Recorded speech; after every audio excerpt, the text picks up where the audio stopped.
Hello everyone. Welcome to my bold and the beautiful news channel. I hope you're all having an amazing day.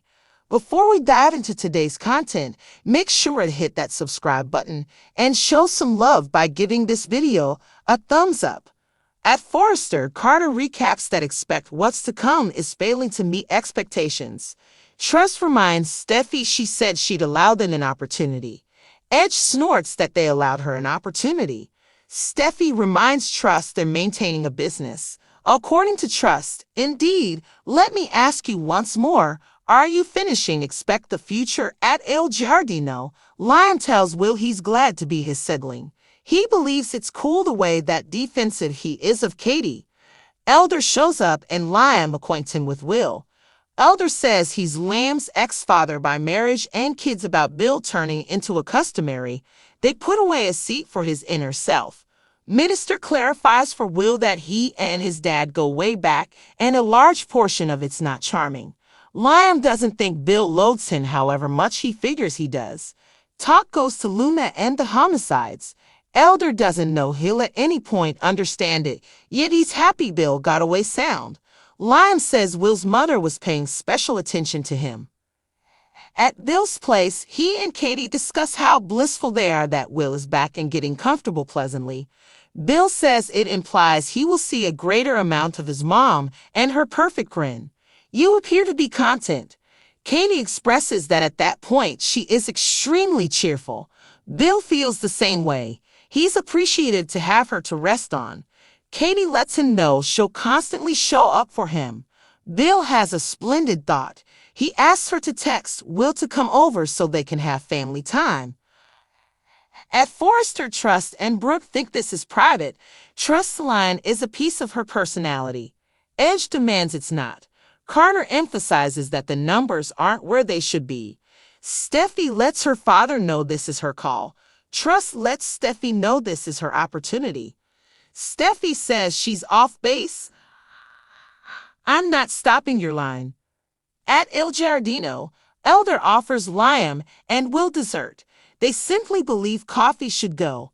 Elder values them coming in and says business is getting, however, it's not something similar without Tom and Hollis.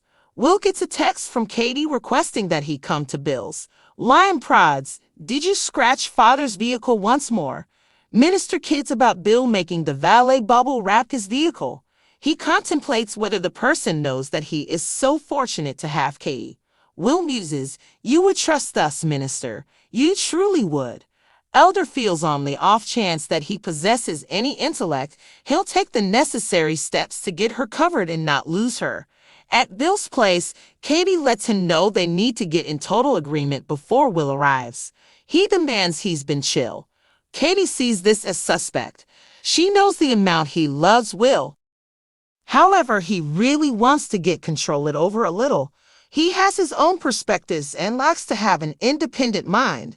Bill laughs that he resembles his mom. She reminds Charge it's anything but a prospective employee meeting. He's now his dad. He's simply not similar youngster they dropped off at all-inclusive school. She finds it sweet that he needs to bond with him and recommends he relax and not rule the discussion. Bill supposes she's added she ought to act naturally, however not act naturally. He'll allow Will to do a large portion of the talking.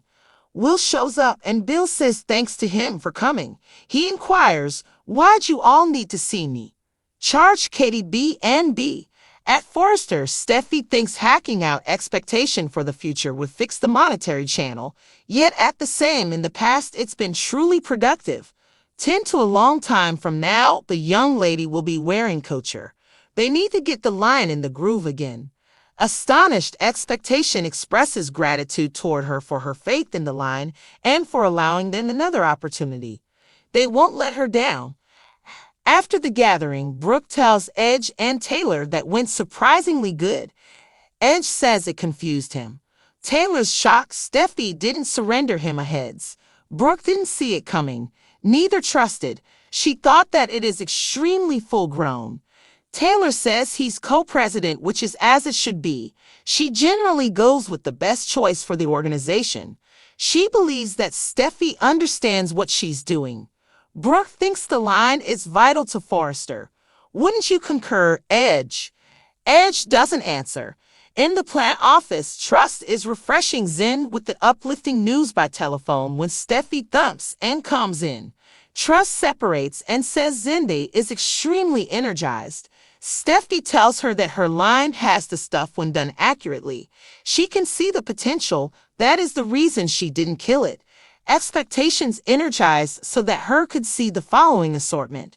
She concedes the group's been restless. It was enormous of all her expert and keep their private matters out of the workplace.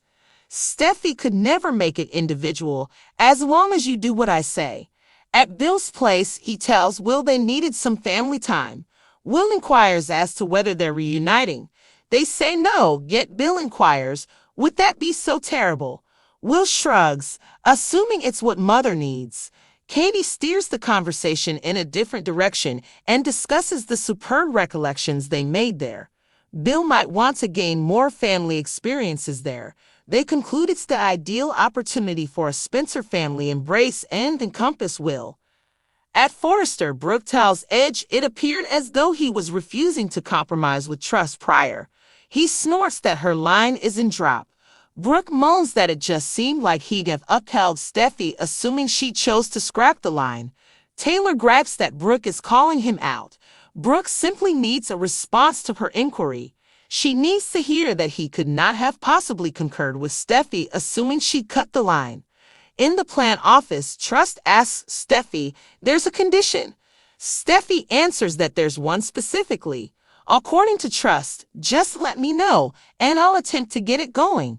Steffi reminds Trust she kissed her better half. Try not to transform into Brooke Logan. I merit a specific degree of regard around here as your boss, as a spouse, and as a lady. In this way, assuming that I even get the smallest clue that you are making a play for my better half, on the off chance that you take a gander at him improperly, your line, expectation for what's in store is finished. It's gone. Do you figure out me? Assuming that you need any expect your future, don't go too far with my significant other at any point down the road. At Bill's place, he and Katie talk about how happy they are that Will is back and settling in nicely. Bill says it means he gets to see more of his mother and her gorgeous smile. You seem happy. Katie says that at that moment she is very happy. Bill feels the same way. He's grateful to have her to lean on. Katie tells him she'll always be there for him. Bill has a brilliant idea. He asks her to text Will to come over so they can have family time. At Forrester, Hope and Brooke think this is personal. Hope's line is a part of her identity. Ridge insists it's not. Carter reiterates that the numbers aren't where they need to be. Steffi tells her dad this is her call. Hope tells Steffi this is her chance. Steffi says she's wrong. I'm not putting an end to your line. At Il Giardino, Deacon offers Liam and Will dessert. They just want espresso to go. Deacon appreciates them coming in and says business is picking up, but it's not the same without Tom and Hollis. Will gets a text from Katie asking him to come to Bill's. Liam teases, did you scratch Dad's car again? Deacon jokes about Bill making the valet bubble wrap his car. He wonders if the guy knows how lucky he is to have Katie. Will muses, you would hope so, Deacon. You really would. Deacon feels if he has any brains, he'll do whatever it takes to get her back and not lose her. At Bill's place, Katie tells him they need to get on the same page before Will gets there. He insists he's been chill. Katie finds this suspect. She knows how much he loves Will, but he needs to rein it in a bit. He has his own opinions and likes to think for himself. Bill chuckles that he's like his mother. She reminds Bill it's not a job interview. He's already his father. He's just not the same kid they dropped off at boarding school. She finds it sweet that he wants to bond with him and suggests he take it easy and not dominate the conversation. Bill guesses she's saying he should be himself, but not be himself. He'll let Will do most of the talking. Will arrives and Bill thanks him for coming. He asks, why'd you guys want to see me? Bill, Katie, B, and B. Forrester, Steffi thinks Xing Hope for the future would fix the financial drain, but in the past it's been really profitable. 10 to 15 years from now, the young woman will be wearing couture. They need to get the line back on track. Surprised, Hope thanks her for her belief in the line and for giving them another chance. They won't let her down. After the meeting, Brooke tells Ridge and Taylor that went better than expected. Ridge says it threw him for a loop. Taylor's surprised Steffi didn't give him a heads up. Brooke didn't see it coming. Neither did Hope. She found it very mature. Taylor says he's co-CEO for a reason. She always makes the right decision for the company. She trusts that Steffi knows what she's doing. Brooke thinks the line is very important to Forrester. Wouldn't you agree, Ridge? Ridge doesn't respond. In the design office, Hope is updating Zen with the good news by phone when Steffi knocks and comes in. Hope disconnects and says Zende is very excited. Steffi tells her that her line has what it takes when done correctly. She can see the potential. That's why she didn't kill it. Hope's excited for her to see the next collection. She admits the team's been anxious. It was big of her to keep it professional and keep their personal issues out of the office. Steffi would never make it personal, as long as you do what I say. At Bill's place, he tells Will they wanted some family time. Will asks if they're getting back together. They say no, but Bill asks, would that be so bad? Will shrugs, if it's what Mom wants. Katie changes the subject and talks about the wonderful memories they made there. Bill would like to make more family memories there. They decide it's time for a Spencer family hug and surround Will. At Forrester, Brooke tells Ridge it seemed like he was taking a hard line with Hope earlier. He grunts that her line is in free fall. Brooke sighs that it just seemed like he'd have supported Steffi if she decided to scrap the line. Taylor complains that Brooke is putting him on the spot. Brooke just wants an answer to her question.